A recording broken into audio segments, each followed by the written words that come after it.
ನಮಸ್ಕಾರ, ಪ್ರಜಾರಾಜ್ಯ ಕನ್ನಡ ನ್ಯೂಸ್ಗೆ ಸ್ವಾಗತ. ನಾನು ಈ ಸಲ ನಾವು ಚುನಾವಣೆ ಮಾಡ್ತೇವೆ.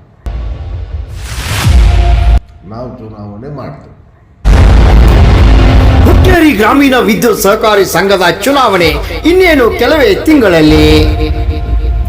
ಕಾಂಗ್ರೆಸ್ಸಿನ ಜೋಡೆತ್ತಿನಂತೆ ನಾವಿಬ್ಬರು ಒಟ್ಟುಗೂಡಿ ಚುನಾವಣೆ ಮಾಡ್ತೀವಿ ಎಂದ ಮಾಜಿ ಸಚಿವ. ಹೊಂದಾಣಿಕೆ ರಾಜಕೀಯ ಅಗತ್ಯ ನನಗಿಲ್ಲ, ಖಡಕ್ ಪ್ರತಿಕ್ರಿಯೆ ಕೊಟ್ಟ ಹಿರಿಯ ರಾಜಕಾರಣಿ ಎಬಿ ಪಾಟೀಲ್. ಕತ್ತಿ ಕುಟುಂಬದ ಜೊತೆ ಹೊಂದಾಣಿಕೆ ಅಲ್ಲಗಳೆದ ಎಬಿ ಪಾಟೀಲ್.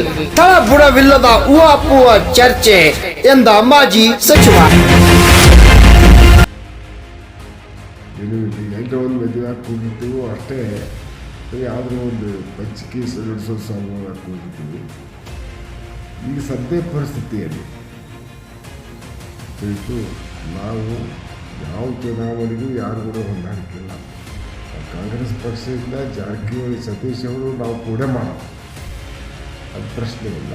ನಾವಿಬ್ಬರು ರೂರಲ್ ಎಲೆಕ್ಟ್ರಿಕ್ ಸೊಸೈಟಿ ಕೊಟ್ಟು ಈಗ ಅದೇನು ಹೊಡೆದು ಎಲ್ಲೆಲ್ಲೂ ಹೋಗಿದ್ದಾರೋ ಅವರು ವಿಚಾರಣೆ ನನಗೇನು ಗೊತ್ತಿಲ್ಲ, ಅದರ ಭಾಗ ತಗೋತಿಲ್ಲ.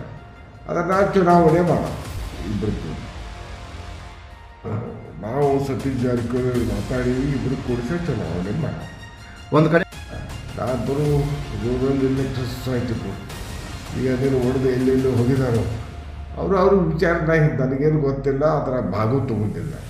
ಅದನ್ನು ಚುನಾವಣೆ ಮಾಡೋಣ. ಇಬ್ಬರು ಕೂಡಿ ಯಾವ ಪಕ್ಷ ಜೊತೆ ಸರ್? ಯಾವ ಪಕ್ಷ ನಮ್ಮ ಸತೀಶ್ ಜಾರಕಿಹೊಳಿ ಯಾವ ಪಾರ್ಟಿ ಇದೆ? ಕಾಂಗ್ರೆಸ್ ಅದ. ನಾವು ಕಾಂಗ್ರೆಸ್. ಕಾಂಗ್ರೆಸ್ ಸತೀಶ್ ಜಾರಕಿಹೊಳಿ ತಾವು ಕೂಡ್ಕೊಂಡೇ ಚುನಾವಣೆ ಮಾಡ್ತೀರಿ.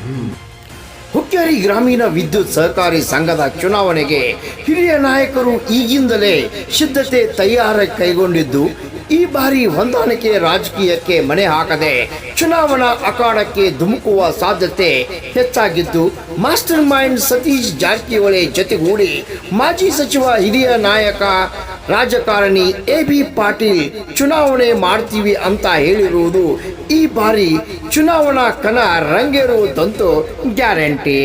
ರಾಮಗೌಡ್ ಪಾಟೀಲ್, ಪ್ರಜಾರಾಜ್ಯ ಕನ್ನಡ ನ್ಯೂಸ್, ಹುಕ್ಕೇರಿ.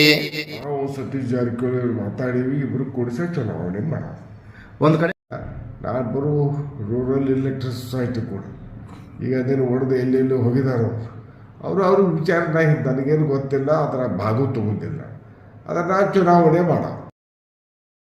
ಈ ಸಲ ನಾವು ಚುನಾವಣೆ ಮಾಡ್ತೇವೆ.